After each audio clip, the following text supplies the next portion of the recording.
The city skyline glowed with an unnatural golden hue, a startling display that turned heads on every street corner. Nathaniel, a parish priest with a knack for seeing the extraordinary, stood among the gathered crowd, his hands trembling.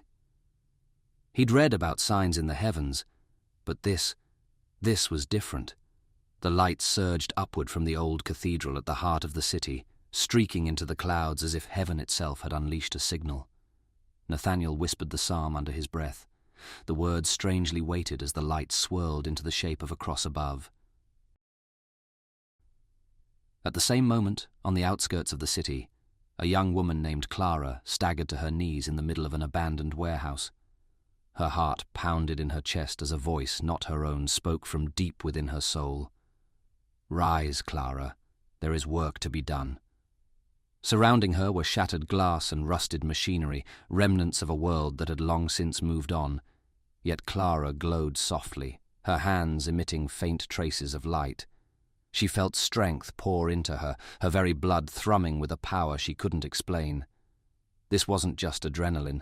It was something sacred. Nathaniel moved through the stunned bystanders towards the cathedral.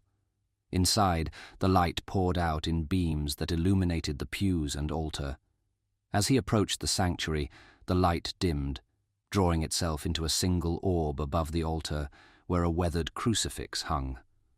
The voice came to him then, not in words, but in a sensation that wrapped around his heart. It spoke of dark forces rising, of an ancient covenant renewed. He reached out, and the orb descended, slowly merging into his chest. His body surged with holy energy, and for a moment he glimpsed visions. Clara in the warehouse, a host of shadowy figures, an ancient battle yet to come. Clara didn't know where her feet were taking her, but each step seemed guided by something greater than her own will. She emerged onto a street that seemed almost deserted, save for a young man leaning against a lamppost. His face was pale, his eyes hollowed, but his presence was suffused with a distinct malevolence. He turned toward her, lips curving into a knowing smirk. "You're one of them, aren't you?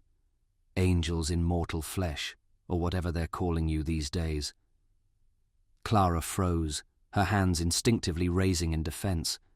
She had no training, no understanding of this power within her, but the light in her hands flared, and the man hissed, shrinking back into the shadows. Nathaniel's path was clear now. He had no choice but to find Clara, though he didn't know her name or face. The vision had spoken of her as the first among the chosen, a defender called for a time that demanded extraordinary faith. As he walked the city streets, each step felt purposeful, as though unseen hands guided his every motion. Along his way he noticed subtle warnings, faint claw marks gouged into stone walls, windows shattered from within, and the unmistakable scent of sulphur lingering in the air. The darkness was already spreading.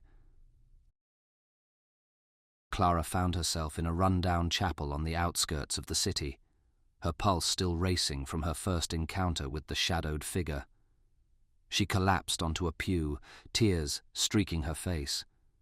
Whatever this power was, it was entirely beyond her understanding. Suddenly, the chapel doors creaked open behind her. She spun around, the light in her hands sparking instinctively. It was Nathaniel, his presence calm but resolute. "I was sent to find you," he said softly, his eyes searching hers. Clara didn't know why, but she believed him. She could feel it coursing through her, the same power she'd felt within herself. The two barely had time to exchange words before the chapel trembled, the candles flickering out all at once. A guttural, inhuman growl echoed through the space as the shadowy figure from before emerged from the darkness. But this time, it wasn't alone. More of them stepped forward, their forms twisting and unnatural. Their eyes burned with hellish fury. Nathaniel reached for the crucifix around his neck, its simple form now glowing with the same light he'd absorbed in the cathedral. "Stay behind me," he commanded Clara, though she could see his hands shaking. This was no ordinary evil. The first creature lunged, and Nathaniel reacted instinctively, the crucifix flaring with divine energy. The light struck the shadow, and it howled, disintegrating into ash with a deafening screech. Clara, watching in awe, was no longer frozen. Her hands surged with light again, and she stepped forward, standing shoulder to shoulder with Nathaniel. Together they fought off the encroaching darkness, their attacks fueled by something more than just power. It was faith, unshaken and unyielding.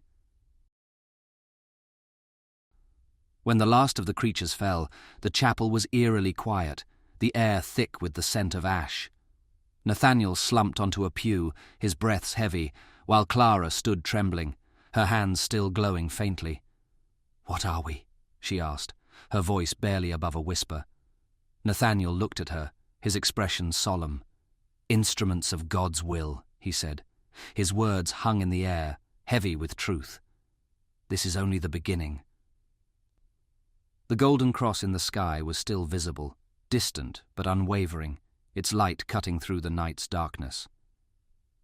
Clara and Nathaniel stood at the chapel's open doors, looking out at the city that lay before them. The battle was far from over, and neither of them fully understood what lay ahead. But one thing was certain: they had been chosen not for their strength, but for their faith. As the dawn began to rise, casting its first rays of light on the streets below, they stepped forward together, ready to face the darkness that awaited.